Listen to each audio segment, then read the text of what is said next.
Обзор первой главы доступен по ссылке в описании или в комментариях под видео. События начинаются сразу после того, как Векна, он же Генри, он же Адим, похищает 11 детей и уходит в изнанку, а Уилл в это время уничтожает одновременно 3 демогоргонов, защищая своих друзей и маму. Майк подбегает к Уиллу, обнимает его и называет настоящим волшебником. Джойс все еще не понимает, что произошло и как Уилл это сделал. Уилл сообщает, что Векна похитил всех детей. Он говорит, что смог бы помочь им, если бы действовал раньше. В этот момент к военной базе летят военные вертолеты, и группа бежит в тоннеле, чтобы спрятаться. Тем временем мы видим детей, включая Дерека, застрявших прижатыми к стене, как в видении Уилла. Дерек вместе с остальными детьми просыпается в другом мире. Их встречает Генри и сообщает им, что монстры пытались их похитить, но он всех успел спасти. Он приводит детей в дом Крилов и говорит, что его дом, их дом тоже. Макс снаружи дома наблюдает, как Холли благополучно возвращается, не вызвав у Генри никаких подозрений. Внутри Генри говорит детям никогда не ходить в лес, ибо там живет рыжеволосый монстр. А также он говорит, что тьма распространяется не только по Хокинсу, но и по всему миру. Он рассказывает, что в своих путешествиях обнаружил другой мир, похожий на их, но добрый, свободный от монстров и тьмы.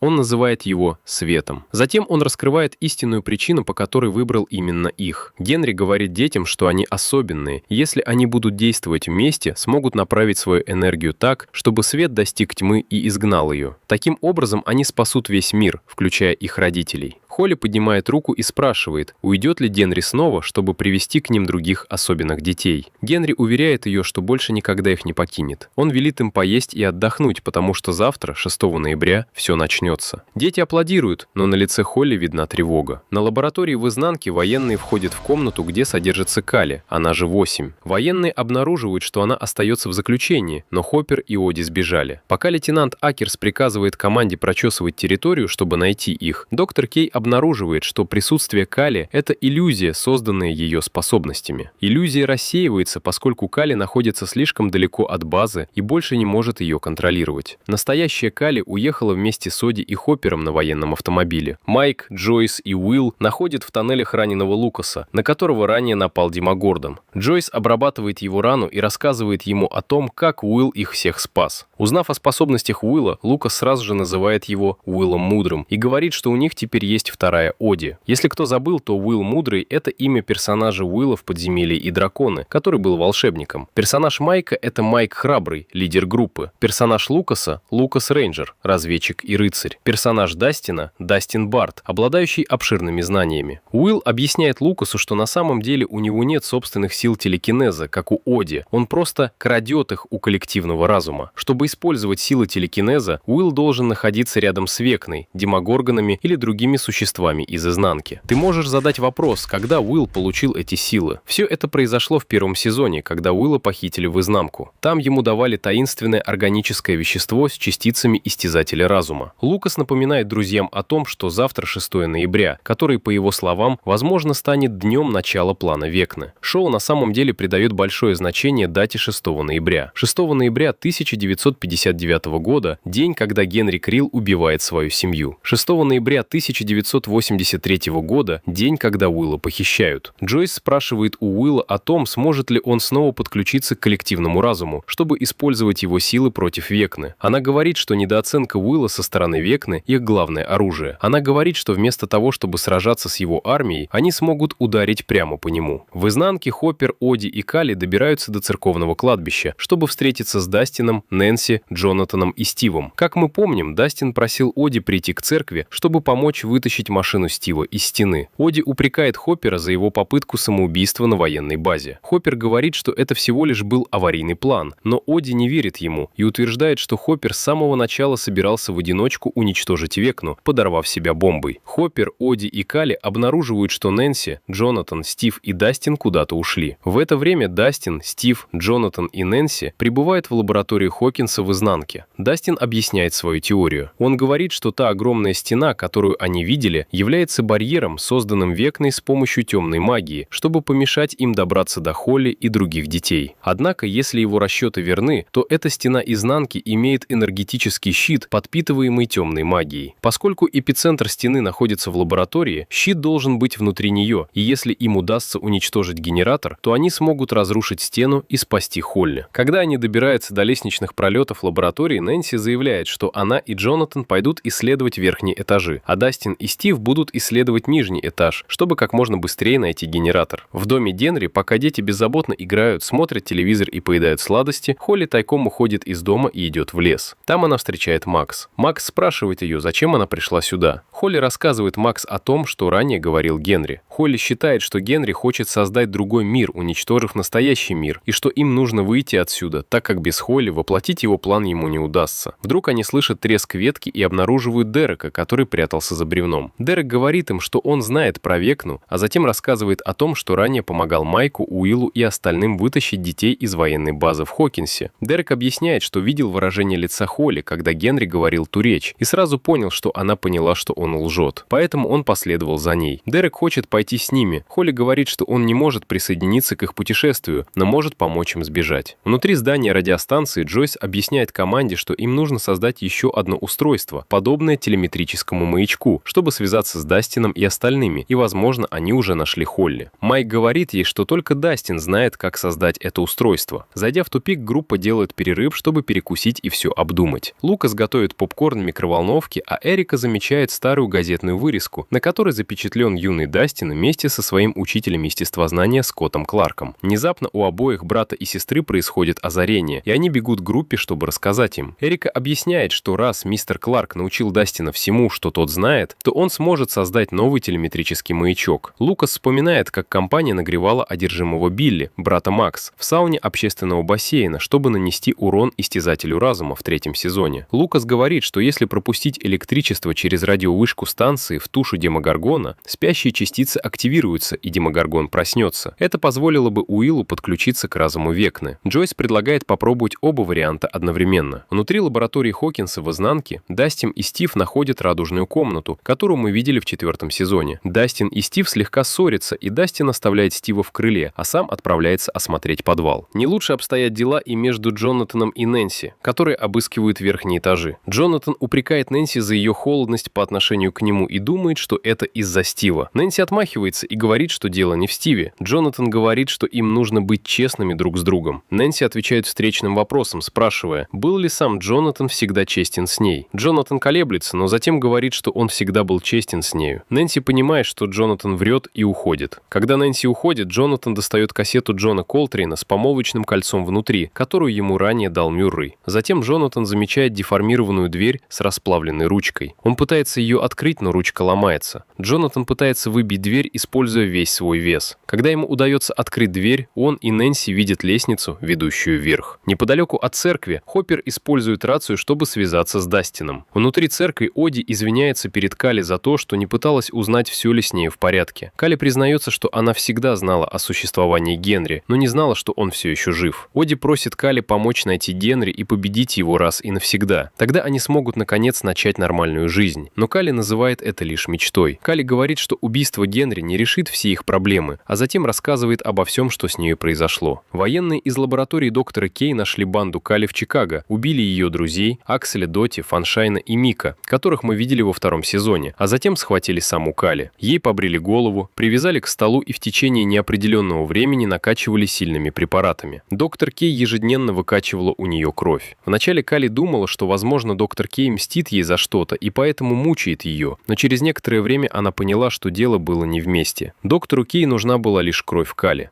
Калли не помнит и не знает, сколько времени ее держали в лаборатории в изнанке. Процедуры тянулись бесконечно и напоминали настоящий вампиризм. Единственное, что она помнит, это то, что она мечтала сбежать. Однажды, инсценировав свою смерть, Калли вывела из строя 3 врачей с помощью хирургических инструментов и сбежала из лаборатории, воспользовавшись их ключ-картой. И в тот момент она нашла ответ на вопрос, почему ее похитили. Калли увидела беременную женщину, лежащую на столе и получающую инфузию с кровью Калли. Калли перемещалась из одной комнаты в другую, обнаруживая других беременных женщин, которые тоже получали ее кровь в рамках секретной правительственной программы. Затем охранники схватили Кали и вернули обратно в комнату для выкачки крови. Кали говорит Оди, что доктор Кей повторяла эксперименты Бреннера, но вместо крови Генри использовала кровь Кали, чтобы рождались дети со сверхспособностями, но кровь Кали не подходила, так как все беременные женщины умирали. Кровь Оди могла подойти, так как все дети, включая Кали, были лишь бледными имитациями, и только Оди оказалась сильными телекинетическими способностями, как у Генри. Вот почему доктор Кей ищет Оди. Она хочет создать больше детей со сверхспособностями. Кали проецирует видение, в котором доктор Кей захватывает Оди и приковывает ее в лаборатории. Кали заявляет, что у них никогда не будет счастливого конца. В этот момент в церковь входит Хоппер, который слышал все, что говорила Кали. Тем временем Дерек выходит на улицу и целенаправленно идет в лес, чтобы другие дети его видели. Дети бегут обратно в дом, чтобы предупредить Генри. Это был план Макс и Холли. Они используют Дерека в качестве приманки, чтобы отвлечь Генри, пока они сами ищут выход. Возле каменных пещер Макс говорит Холли, что они воспользуются ее цепочкой воспоминаний о Генри, чтобы выбраться из этого мира в настоящий мир. Тем временем в лесу Генри находит Дерека и прижимает его к земле. Заметив карту и компас, Генри спрашивает, кто их дал ему, и тот отвечает, что его мама. Генри предупреждает его, что если он снова соврет, он убьет его родителей, включая сестру Тину. Уилл и Робин подготавливают тыкву в качестве теста для эксперимента с напряжением. Робин благодарит Уилла за то, что он спас ее от одного из демогоргонов, а Уилл благодарит ее за то, что она рассказала ему ту историю про Тэмми Томпсон. Уилл спрашивает, как она нашла в себе смелость начать отношения с Вики. Робин объясняет, что ей помогло признание другим людям. Робин признается, что первым человеком, кому она призналась 2 года назад в том, что она лесбиянка, был Стив. Уилл спрашивает, зачем она ему это рассказала. Робин шутит, говоря, что однажды русские ввели им сыворотку правды. Как мы помним, это так и было в 3-м сезоне. Робин говорит Уиллу, что именно это помогло ей открыться и впоследствии построить отношения с Вики. Уилл в шутку спрашивает, не осталось ли у нее еще той сыворотки, чтобы он также мог признаться кое-кому. И в этот момент тыква вспыхивает пламенем, давая знак, что тыквенная мякоть действительно реагирует на напряжение. Холли и Макс находят дверь, которая ведет в подвал дома Уиллеров. Спустившись по лестнице, они находят воспоминания о Холли и ее подруге, смотрящих страшный фильм. И в этот момент Генри наблюдал за ними снаружи из окна под проливным дождем. Проткнув стену, девочки узнают, что Холли впервые встретила Генри в школьной библиотеке, когда та читала книгу «Излом времени». В радужной комнате Дастин возвращается к Стиву, и они снова начинают ссориться. Дастин упрекает Стива в безразличии, на что Стив отвечает, что теория Дастина, возможно, ошибочна. Но Дастин в ответ называет Стива эгоистом, затем говорит о том, что Эдди был для него настоящим другом и умным, в отличие от Стива. Стив холодно спрашивает, почему же тогда он не остался в живых, если он был таким умным, напоминая, что его жертва год назад ничего не изменила, и что он погиб напрасно. Он отмечает, что предупреждал их тогда не быть героями. В ярости Дастин набрасывается на Стива, случайно повреждая их рацию. Стив, не желая драться, уходит, заявив, что с их дружбой покончено, оставляя Дастина на полу в слезах. Вдруг Дастин замечает дверь позади себя. Внутри он обнаруживает комнату, которая является кабинетом доктора Мартина Бреннера,